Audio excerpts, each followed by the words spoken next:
Hello students, welcome to the online lectures. In this online lecture series, I am going to teach you the subject science.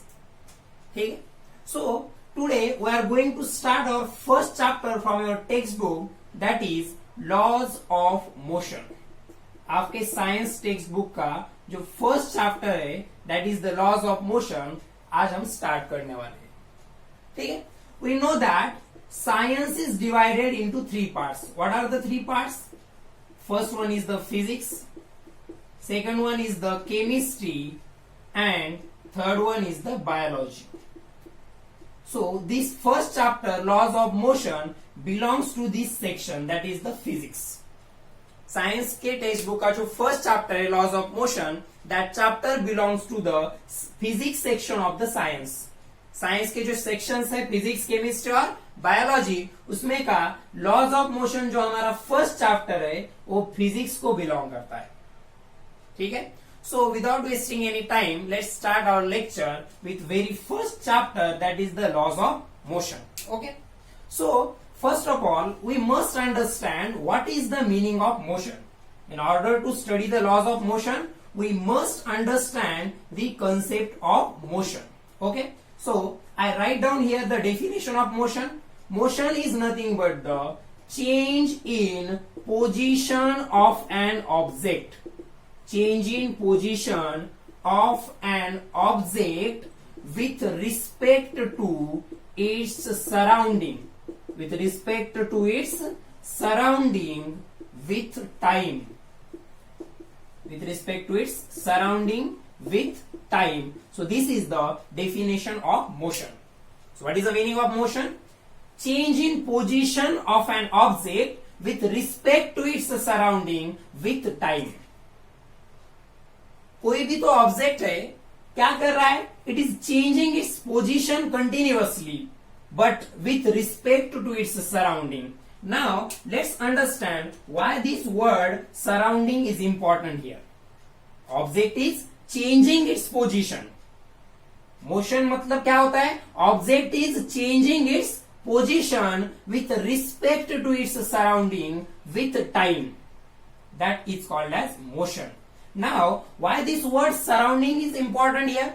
Let's understand this with one example.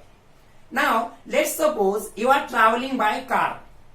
You are traveling by car. आप car से जा रहे हो.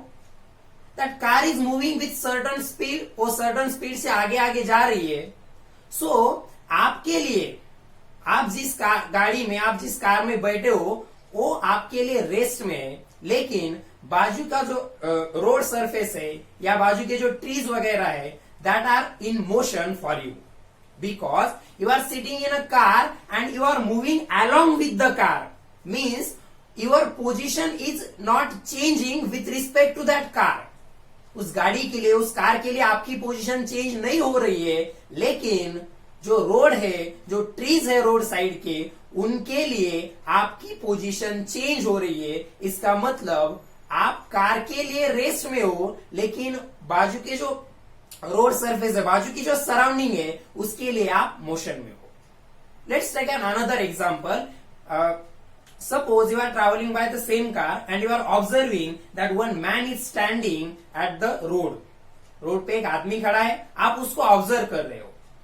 So he is observing that you are moving in a certain direction.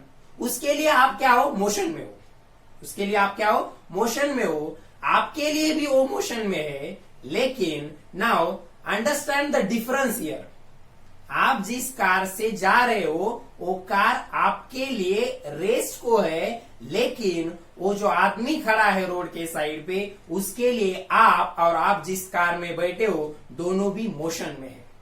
इसका मतलब object position change कर रहा है, लेकिन with respect to its surrounding. Object की पोजीशन चेंज हो रही है या नहीं हो रही है, इसके लिए हमें उसका सराउंडिंग जो रहता है उसे कंसीडर करना पड़ता है. आप जब ट्रैवलिंग करते हो तो आप देखते हो रोड के साइड के जो ट्रीज है, अब हमको लगता है कि वो पीछे पीछे जा रहे हैं क्योंकि हम आगे जा रहे हैं. इसका मतलब हमारे लिए वो ट्रीज और वो ट्रीज के लिए हम क्या है? मोशन में है. इसका मतलब ऑब्जेक्ट के पोजीशन में जो चेंज हो रहा है with respect to its surrounding, object के पोजीशन में जो चेंज हो रहा है with respect to its surrounding, that is called as motion. उसे हम क्या कहते हैं? मोशन कहते हैं. We all know that earth is continuously rotating about its own axis. Earth क्या रही है? खुद के अराउंड क्या हो रही है? रोटेट हो रही है. लेकिन हमारे लिए अर्थ क्या है? रेस्ट को है, because we are also rotating with the earth. हम भी अर्थ के साथ क्या हो रहे हैं? रोटेट हो रहे हैं. इसलिए अर्थ जो सराउंडिंग हम कंसीडर करेंगे तब हम क्या है? रेस्ट को है. लेकिन जब एस्ट्रोनॉट्स हमको ऑब्जर्व कर रहे हैं तो उनके लिए हम क्या है? मोशन में है. इसका मतलब एक ऑब्जेक्ट किसी एक सराउंडिंग के लिए रेस्ट को हो सकता है, उसी टाइम वही ऑब्जेक्ट किसी और सराउंडिंग के लिए मोशन में हो सकता है. इसीलिए in this definition of motion this surrounding word is very important. So write down this definition in your notebook. That is change in position of an object. Object के पोजीशन में जो चेंज होने वाला है continuously with respect to its surrounding and with respect to time, that is called as motion. Then हम कह सकते हैं ऑब्जेक्ट मोशन में है. Okay, so without considering surrounding, without taking into consideration the surrounding, we can not say object is either at rest or it is in motion. क्योंकि एक surrounding के लिए ऑब्जेक्ट मोशन में हो सकता है, वही ऑब्जेक्ट किसी और सराउंडिंग के लिए रेस्ट को हो सकता है. उसका मैंने एग्जांपल दिया आपको. अगर आप कार से ट्रैवल कर रहे हो तो उस कार को अगर हम सराउंडिंग कंसीडर करते हैं, आप जिस कार से जा रहे हो उसको ही अगर हम सराउंडिंग कंसीडर करेंगे तो हम क्या है? रेस्ट को है. क्योंकि उसके रिस्पेक्ट में हमारी पोजीशन चेंज नहीं हो रही है. लेकिन हम जब ट्रैवलिंग कर रहे हैं और हम रोड साइड को अगर सराउंडिंग कंसीडर करते हैं तो हम क्या है? मोशन में है. इसी वजह से मोशन के डेफिनेशन में ये जो वर्ड आया है surrounding, it is very much important. So I hope you understood the definition of motion. That is when we call the object is in motion, when it is changing its position. When it is changing its position with respect to its surrounding, then and then only we can say object is in motion. Okay, so I hope you understood this concept. Now let's study the next point in this chapter. आपका जो second point हम study करने जा रहे हैं, motion अगर understand हुआ है तो आगे के जो पॉइंट्स है हमको इजी लगेंगे. ठीक है. सो नेक्स्ट जो पॉइंट है that is the distance and displacement. Distance and displacement. We are going to study the new concept that is distance and displacement. ठीक है. सो वीडियो पॉज करके जो मोशन की डेफिनेशन बोर्ड पे लिखी थी वो आपको नोटबुक में राइट डाउन करनी है. ठीक है. So let's understand now this concept. What is the meaning of distance and what is the meaning of displacement. Let's understand this concept again with one simple example. Suppose it is your home. ठीक है. It is your home. आप यहाँ पे रहते हो suppose, and here is your school. ये आपकी school है let's suppose. Okay. और आपके घर से, आपके होम से स्कूल को जो जाने के लिए जो वे है, वो जो रास्ता है वो ऐसे जाता है let's suppose. ऐसे. और आप फाइनली स्कूल पहुंच गए. Suppose this is the position. आपके होम की जो पोजीशन है उसको मैं नाम क्या दिया? ए. यहाँ पे लेट्स सपोज बी, इस पॉइंट को सी और इस पॉइंट को डी. तो आप स्कूल कैसे पहुंचेंगे? ए से आप सी पॉइंट को जाओगे. ये रास्ता है स्कूल जाने का. सी से डी को, डी से फिर बी पॉइंट को. ठीक है. सो आपके घर से निकलकर स्कूल पहुंचने तक आपने कितना पाथ लेंथ कवर किया है? This is your path. आप जिस पाथ से जा रहे हो it is a path. And what is the length of that path? This AC plus CD plus DB, this is the length of the path you have traveled and it is called as distance. And it is called as distance.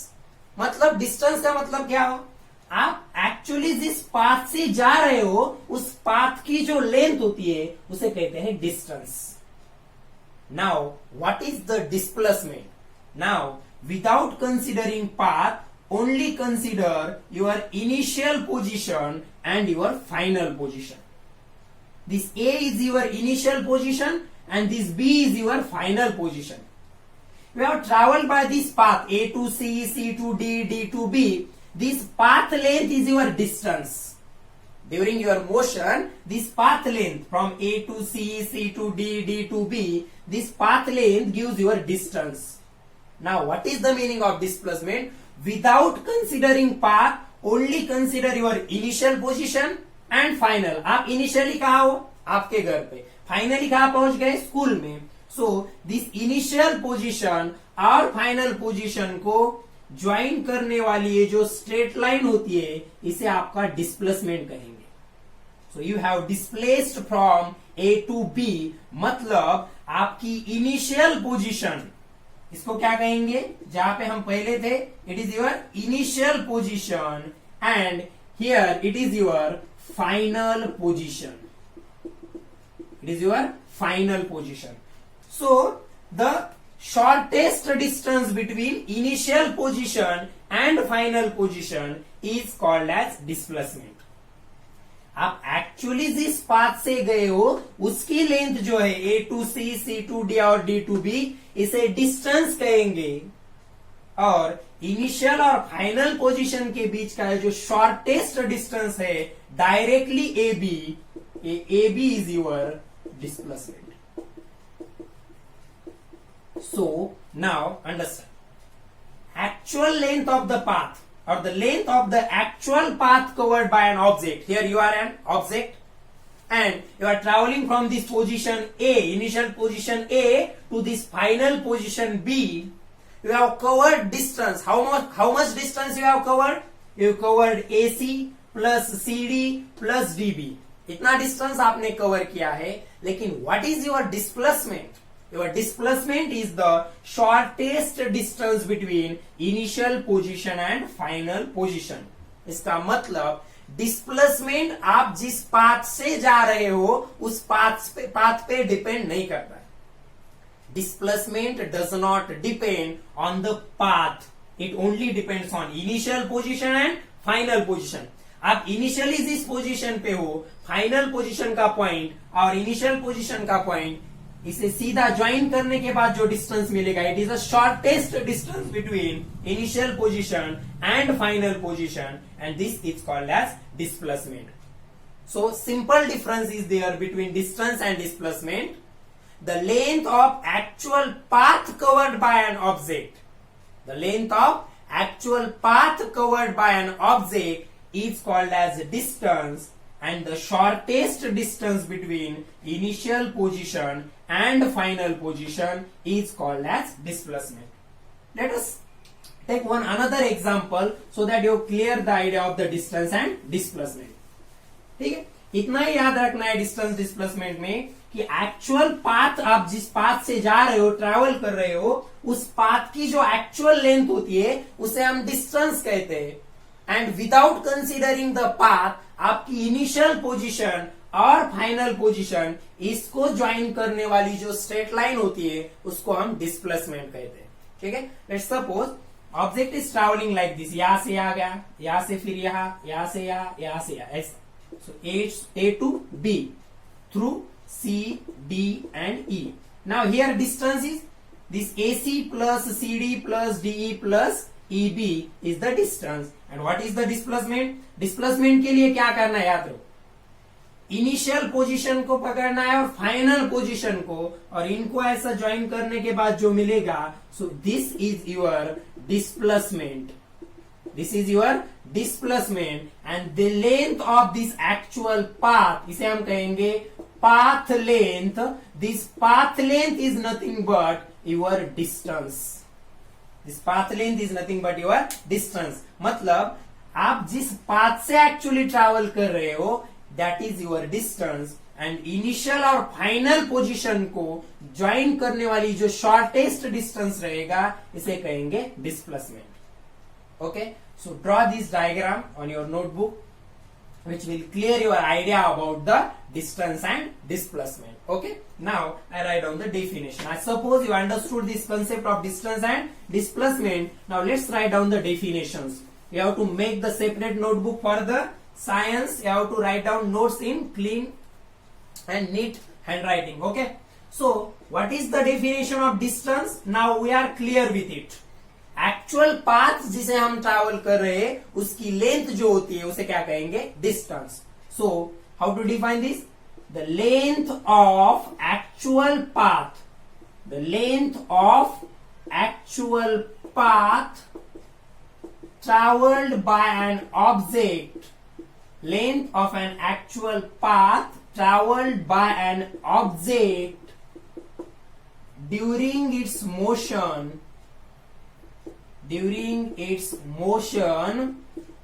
is called as distance.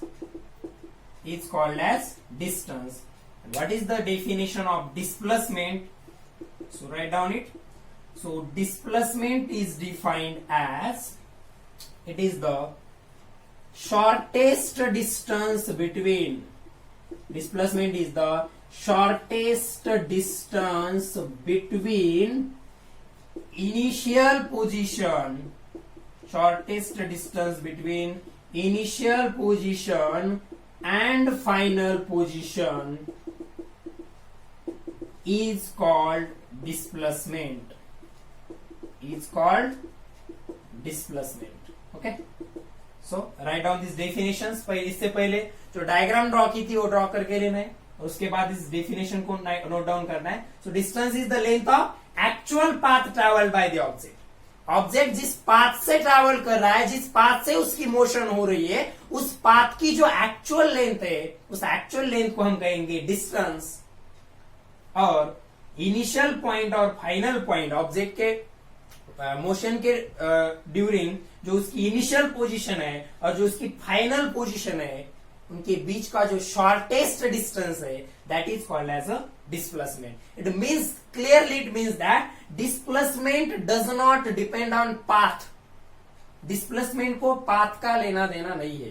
Path पे क्या depend रहता है? Distance. Displacement only depends on initial position of object and final position of an object. Okay, so write it down.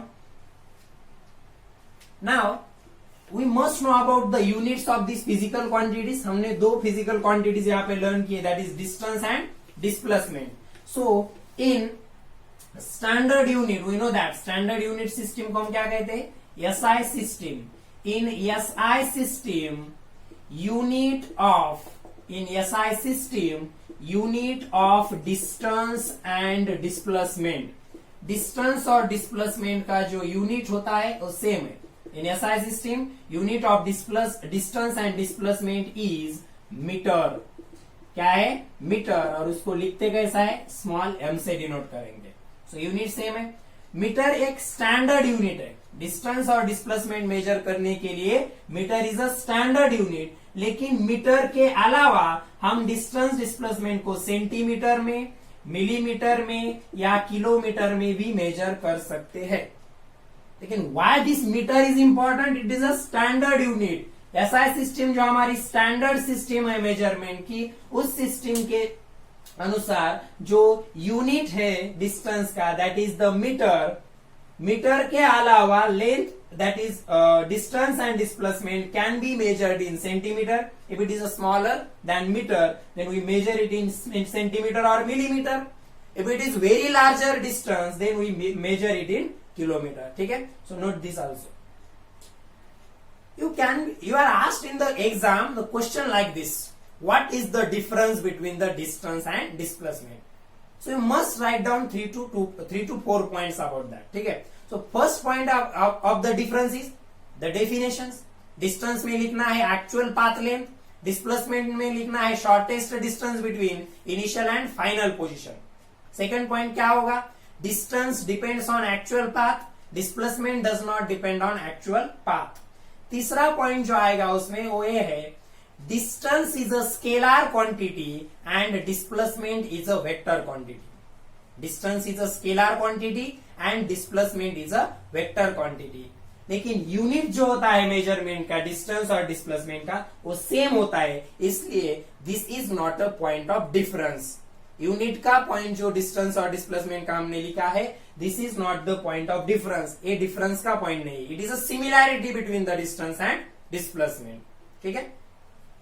So while studying about the difference between distance and displacement, we come across one new concept, that is, I have told you in difference, that is, distance is a scalar quantity. Distance is a scalar quantity and displacement जो होता है, this displacement is a vector quantity. हमने क्या पढ़ा? Distance is a scalar quantity and displacement is a vector quantity. Now, but what is the meaning of this scalar quantity and vector quantity? Scalar और vector का मतलब क्या होता है ये पहले समझ लेना है. Okay? Now, there is one simple difference between the scalar and vector. So, scalar quantities पहले डिफाइन करेंगे, उसके बाद वेक्टर्स को डिफाइन करेंगे. आपको डेफिनेशन में उनका डिफरेंस ध्यान में आ जाएगा. ठीक है. So first one is, distance क्या है? स्केलर क्वांटिटी है. इसलिए पहले समझ लेते what is the meaning of scalar quantities. So scalar quantities की डेफिनेशन है, the physical quantities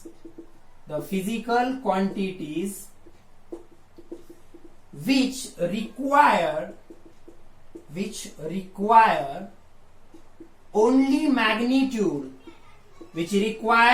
only magnitude for complete description. इतना ही रख लिखो. ठीक है. which require only magnitude are called scalars.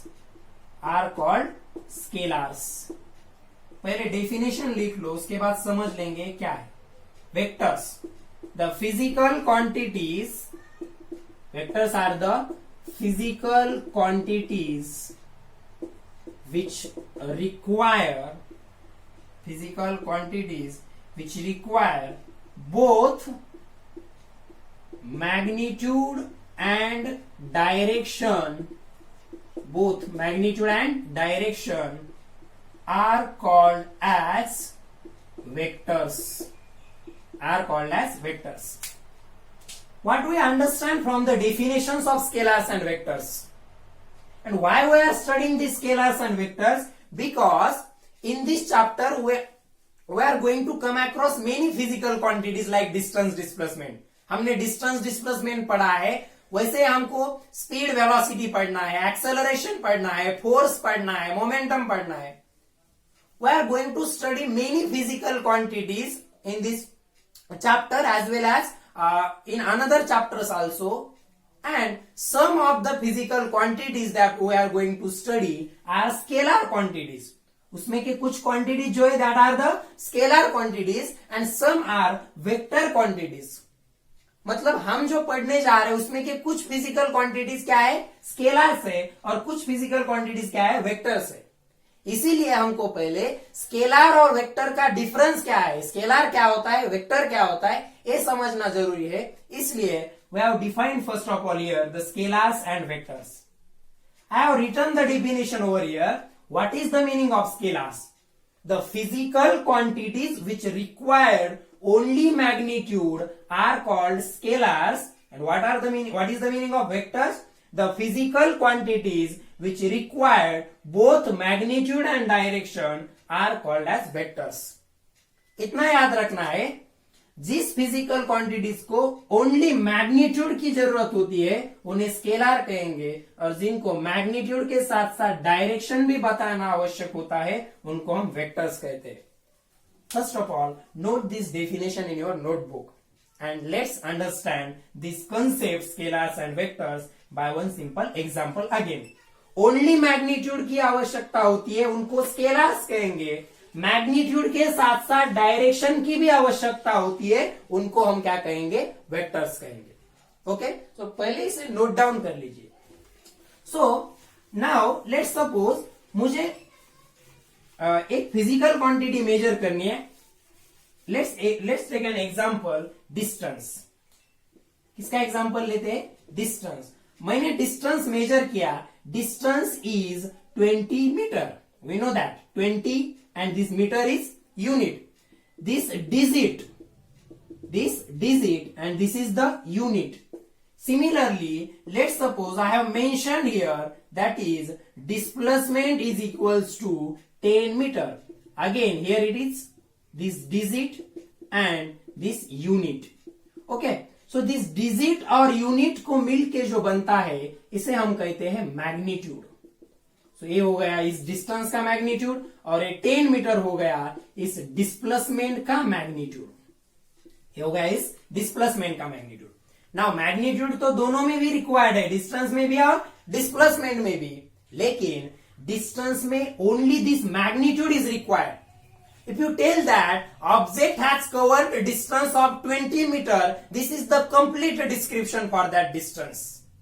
But for talking about this displacement, if you say that object is displaced by 10 meter, suppose I am displaced by 10 meter in this direction, suppose. So now, if I say that, or I say that you have to displace from your position by 10 meter. आपको मैं ऐसा कहता हूं कि आपको आपकी जगह से 10 मीटर डिस्प्लेस होना है. सो 10 मीटर डिस्प्लेस होना है, ये जब आप सुनोगे तो आपको आपके माइंड में क्वेश्चन आएगा 10 मीटर डिस्प्लेस तो होना है, लेकिन इन विच डायरेक्शन, लेकिन किस डायरेक्शन में डिस्प्लेस होना है. मैं यहां से 10 मीटर इस डायरेक्शन में डिस्प्लेस हो सकता हूं, इस डायरेक्शन में डिस्प्लेस हो सकता हूं 10 मीटर, या इस डायरेक्शन में भी डिस्प्लेस हो सकता हूं. इसका मतलब जिस फिजिकल क्वांटिटीज का मैग्नीट्यूड बताने के बाद भी, जिस फिजिकल क्वांटिटीज का मैग्नीट्यूड बताने के बाद भी आपको एक क्वेश्चन रहता है इन विच डायरेक्शन. डायरेक्शन का क्वेश्चन अगर आपके माइंड में आता है तो वो वेक्टर्स होते हैं. डिस्टेंस में डायरेक्शन का कोई लेना देना नहीं है. Distance covered by an object is 20 metre. इसका सीधा सीधा मतलब है एक ऑब्जेक्ट है, उसने 20 मीटर का डिस्टेंस कवर किया है, डायरेक्शन का कोई लेना देना नहीं. लेकिन if you say that object is displaced by 10 metre और 20 metre, you must specify along with this digit and unit, मतलब along with this magnitude you must specify the direction also. So the physical quantities which require direction, magnitude के साथ साथ जिनको direction की भी आवश्यकता होती है, डायरेक्शन भी स्पेसिफाई करना होता है, उन फिजिकल क्वांटिटीज को हम क्या कहते हैं, वेक्टर्स कहते हैं. इसीलिए डिस्प्लेसमेंट ए वेक्टर क्वांटिटी है और डिस्टेंस क्या है, स्केलर क्वांटिटी है. 20 मीटर एक कंप्लीट डिस्क्रिप्शन है इसका, इसको डायरेक्शन की जरूरत नहीं है, लेकिन डिस्प्लेसमेंट बताने के बाद इस मैग्नीट्यूड के साथ साथ आपको उसकी डायरेक्शन भी स्पेसिफाई करनी होती है, इसलिए डिस्प्लेसमेंट वेक्टर क्वांटिटी है. और कुछ एग्जांपल देखो स्केलर्स और वेक्टर्स के.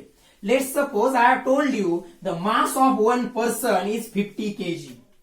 मास ऑफ वन पर्सन, कोई तो पर्सन है, उसका जो मास है, जो हम केजी में मेजर करते हैं, वो 50 kg है. ऐसा क्वेश्चन कोई पूछता है आपको किस डायरेक्शन में उसका मास 50 kg, ऐसा रहता है क्या?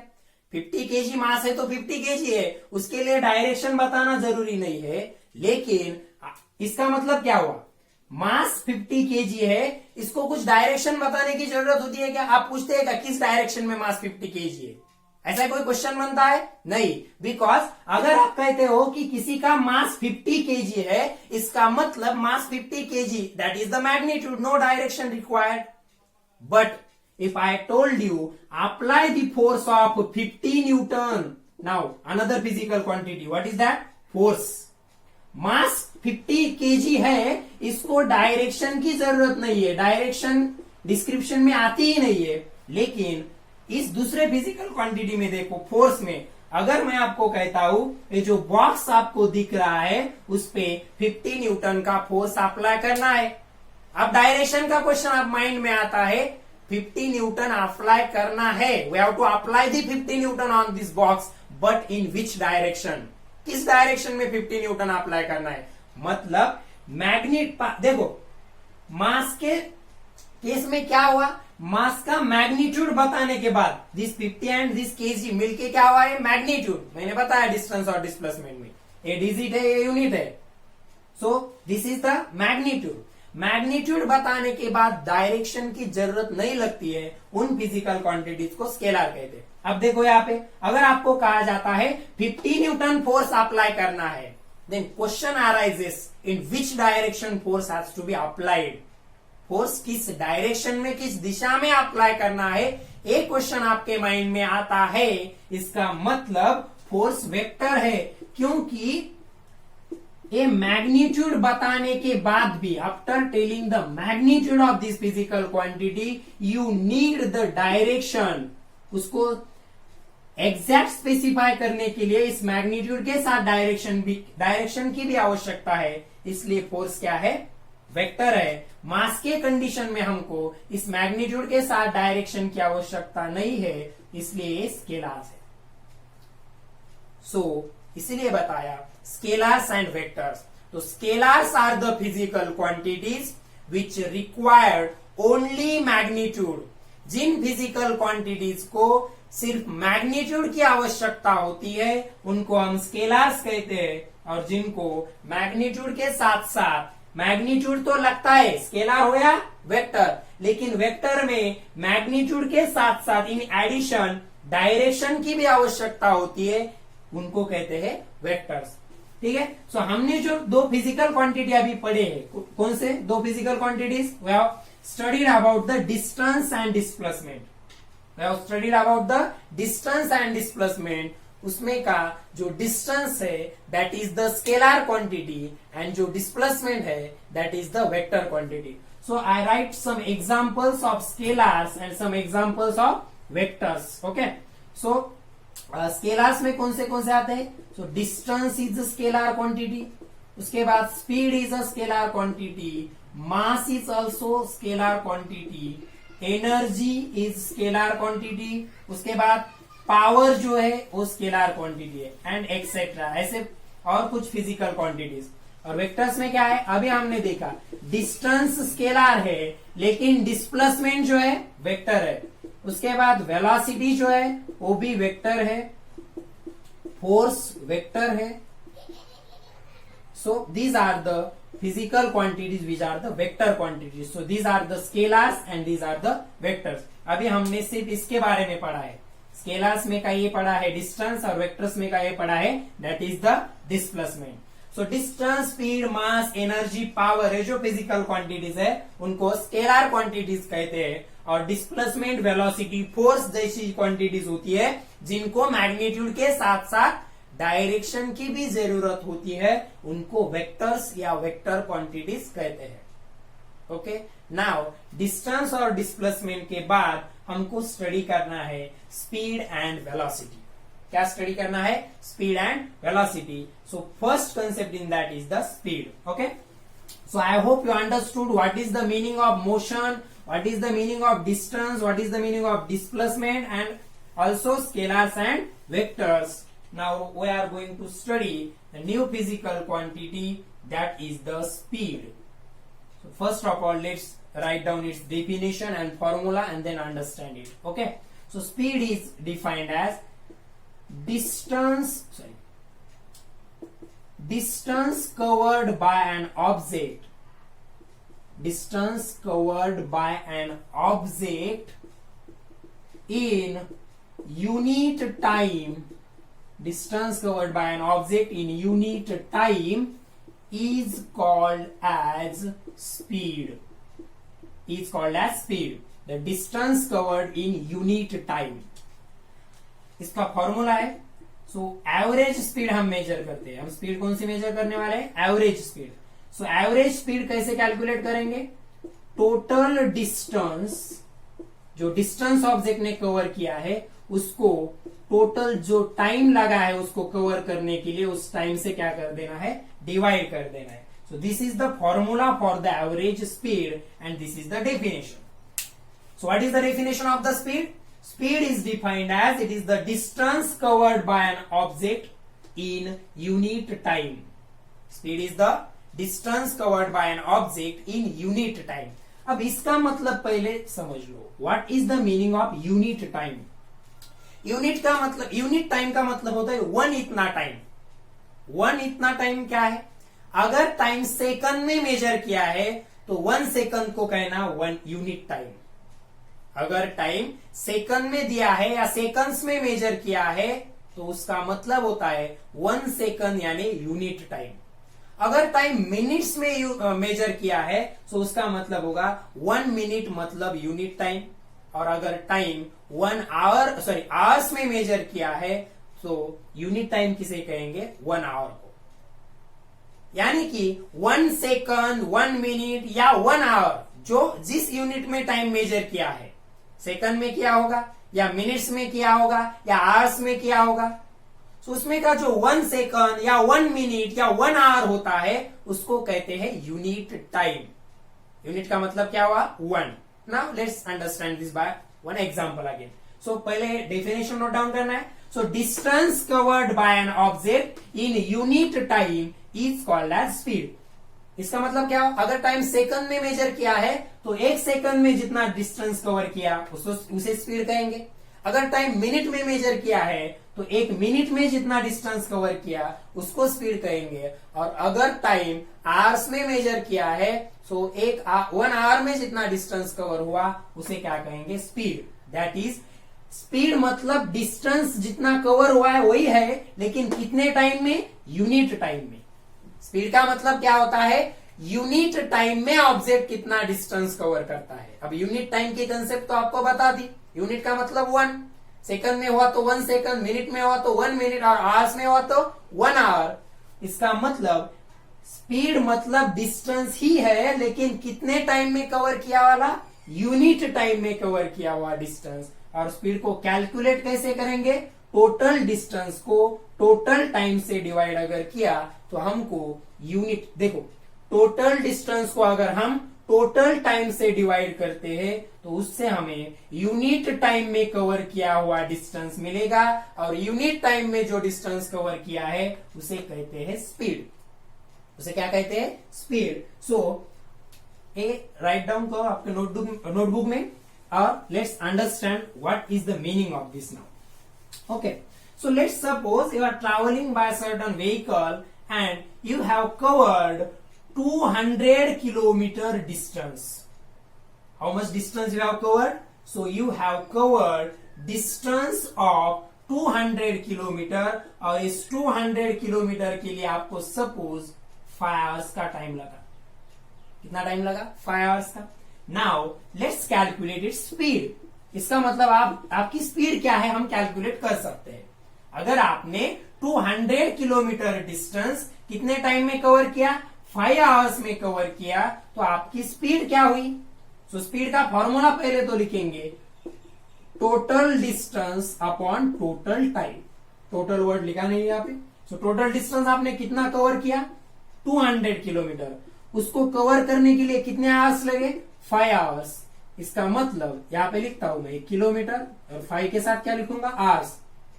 अगर 5 से 200 को डिवाइड करेंगे सो 5 1s are 5, 5 4s are 20, 5 0 0, so it is 40 kilometre in 1 hour. मैंने बताया अगर आप आवर्स में डिस्टेंस टाइम मेजर कर रहे हो तो 1 आवर में जितना डिस्टेंस आपने कवर किया उसको ही आपकी क्या कहेंगे? स्पीड कहेंगे। देखो दिया क्या था और कैलकुलेट क्या किया? You are given that distance was covered is 200, distance covered was 200 kilometre. Distance covered was 200 kilometre and you required 5 hours to complete that distance. 200 को कवर करने के लिए कितना टाइम लगा? 5 आवर्स। आपने स्पीड कैलकुलेट की, मतलब कैलकुलेट क्या किया है?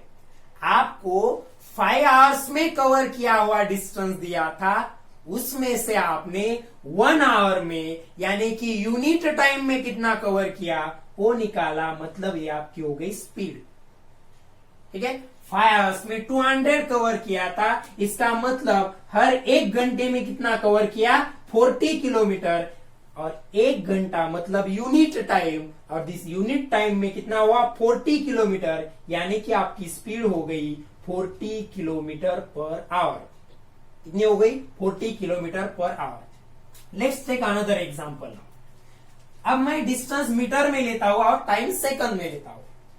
So distance covered is let's suppose given as 100 metre. कितना डिस्टेंस दिया है? 100 मीटर। और इसको कवर करने के लिए सपोज टाइम लगा है 20 सेकंड्स। कितना टाइम लगा? 20 सेकंड्स। नाउ फॉर्मूला वही रहेगा, distance upon time. So speed क्या आएगी? Distance upon time. डिस्टेंस कितना है? 100 मीटर। कितने टाइम में कवर हुआ? 20 सेकंड्स में। 0 0 कैंसिल हो गया, 2 1 जा 1, 2 5 जा 10। इसका मतलब 5 मीटर न्यूमरेटर में रहा और डिनोमिनेटर में क्या आ गया? 1 सेकंड। अब देखो आपको कितने टाइम का डिस्टेंस दिया था? 20 सेकंड्स का। उसमें से आपने कितने टाइम का निकाला? 1 सेकंड का। 1 सेकंड यानी यूनिट टाइम। इस यूनिट टाइम में कवर कितना हुआ डिस्टेंस? 5 मीटर। यानी कि आपकी स्पीड हो गई 5 मीटर पर second. So you must clear that आपको फर्स्ट एग्जांपल में 5 आवर्स में कवर किया वाला डिस्टेंस दिया था। कितना था वो?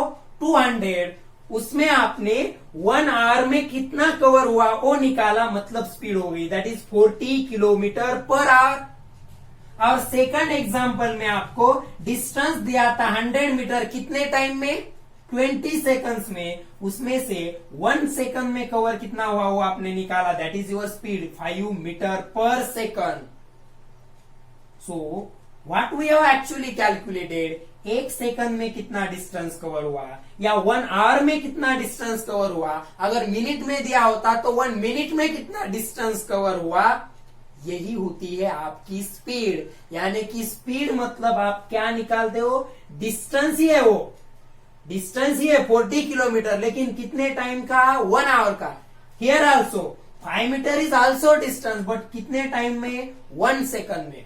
इसका मतलब टोटल टाइम में जितना डिस्टेंस कवर हुआ है उसमें से यूनिट टाइम में जितना डिस्टेंस कवर होता है वो हम कैलकुलेट करते हैं, उसे कहते हैं स्पीड। यानी कि 1 सेकंड में जो कवर हुआ उसे स्पीड कहेंगे, या 1 मिनट में जो कवर हुआ, या 1 आवर में। वो डिपेंड करता है आपको डिस्टेंस और टाइम किस यूनिट में दिया है। सो अगर आपको डिस्टेंस मीटर में और टाइम सेकंड में दिया है तो स्पीड का यूनिट आएगा मीटर पर second. This metre divided by second, इसको रीड करना है मीटर पर second. This is the standard unit of speed. उसके अलावा दिस इस एग्जांपल में स्पीड का ये यूनिट है, what is that? Kilometre divided by hour. उसको रीड करना है किलोमीटर पर आवर। इसका मतलब जब डिस्टेंस किलोमीटर में दिया था, टाइम आवर्स में दिया था, तब स्पीड का यूनिट आया किलोमीटर पर आवर। और जब डिस्टेंस मीटर में दिया था, टाइम सेकंड्स में दिया था, तब स्पीड का यूनिट आया मीटर पर सेकंड। दिस मीटर पर second is the standard, that is SI unit of the speed. So speed का अब कंक्लूड करते हैं। So distance covered per unit time, that is distance covered in unit time, that is called as speed। अगर time our में दिया है तो 1 our में जितना डिस्टेंस कवर हुआ उसे स्पीड कहेंगे। अगर टाइम सेकंड में दिया है तो 1 सेकंड में जितना कवर हुआ। इसका मतलब टोटल डिस्टेंस को अगर टोटल टाइम से डिवाइड करते हैं, टोटल डिस्टेंस को टोटल टाइम से अगर हम डिवाइड करते हैं तो हमें मिलता है 1 सेकंड या 1 घंटा या 1 मिनट में जितना डिस्टेंस कवर हुआ, और उसे ही हम क्या कहते हैं? स्पीड कहते हैं। स्पीड का फॉर्मूला होता है डिस्टेंस डिवाइडेड बाय टाइम। उसके यूनिट्स होते हैं मीटर डिवाइडेड बाय सेकंड और kilometre divided by hour. Distance के यूनिट को टाइम के यूनिट से डिवाइड कर दोगे तो आपको मिलेगा स्पीड का unit. Okay, so this is all about the speed. और अब देखो डिस्टेंस को टाइम से डिवाइड करने के बाद आपको स्पीड मिला। वैसे हमने जो और अनदर फिजिकल क्वांटिटी स्टडी किए, दैट इज द डिस्प्लेसमेंट, उसको टाइम से डिवाइड करने के बाद हमको वेलोसिटी मिलती है। सो वेलोसिटी क्या होती है और वेलोसिटी स्पीड में डिफरेंस क्या होता है, ये हम नेक्स्ट लेक्चर में स्टडी करेंगे। So we conclude today's lecture. और फर्स्ट लेक्चर हम कंक्लूड करने जा रहे हैं। इसमें हमने क्या क्या पढ़ा, वो सब राइट डाउन करना, आपके नोटबुक में लिखना है, अच्छे से नोट्स बनाने हैं। हमने आज स्टडी किया मोशन का मतलब, डिस्टेंस डिस्प्लेसमेंट क्या होता है, उनके बीच का डिफरेंस क्या है, स्केलर वेक्टर्स क्या होते हैं, और अब हमने स्टडी किया स्पीड का मतलब क्या है, स्पीड की कंसेप्ट क्या है। So let's conclude our today's lecture. That is our first lecture. We continue this chapter in another lectures. So have a nice day. Thank you.